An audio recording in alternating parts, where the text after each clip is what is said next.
नमस्कार बंधुरा आमी सुजाता आज के जाচ্ছি আমার কয়েকজন বন্ধুকে আনতে ততক্ষণ তোমরা প্লিজ ভিডিওটা দেখতে থাকো। বন্ধুদেরকে নিয়ে বাড়িতে চলে এলাম, সবাই মিলে গল্প করছি আর তেলে ভাজা খাচ্ছি। আর বাড়ি থেকে আমরা অনেক কিছু খেয়ে এসেছিলাম, তাই জন্য বাড়িতে বেশি কিছু আনলাম না। তো তোমাদের কার কার বন্ধুদের সাথে আড্ডা মারতে ভালো লাগে অবশ্যই কমেন্টে জানিও। এখন আলুগুলো কাটছি, ওদিকে ভাতটা বসিয়ে দিয়েছি।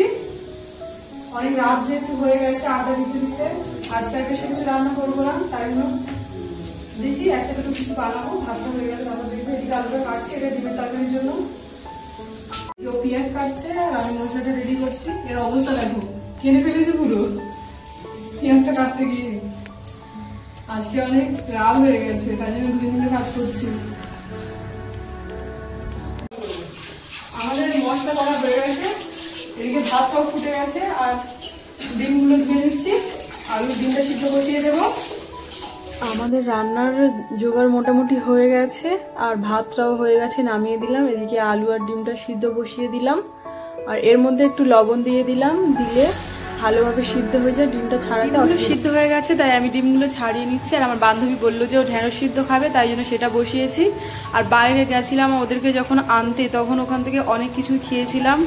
ফুচকা, আইসক্রিম, ক্যাডবেরি, সন্দেশ, ভুট্টা, অনেক কিছু।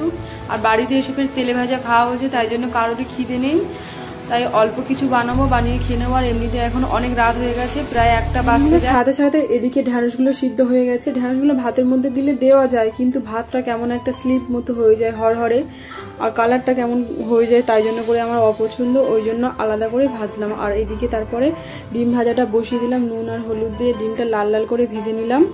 তো সোশ্যাল মিডিয়াতে হোক বা বাস্তবে তুমি যেখানেই কিছু করতে যাবে কাজ, সেটা ভালো হোক বা খারাপ, মানুষ সমালোচনা করবে, কিন্তু কিছু করতে পারবে না তুমি। সমালোচনা করার জন্য কিছু কিছু মানুষ পৃথিবীতে এসেছে, সেগুলো তারা তাদের প্রফেশনালভাবে চালিয়ে যাচ্ছে, যাক, তাতে কোনো অসুবিধা নেই। কিন্তু কথাগুলো বলার আগে একবার ভেবেও দেখা উচিত যে নিজেরও একটা পরিবার আছে।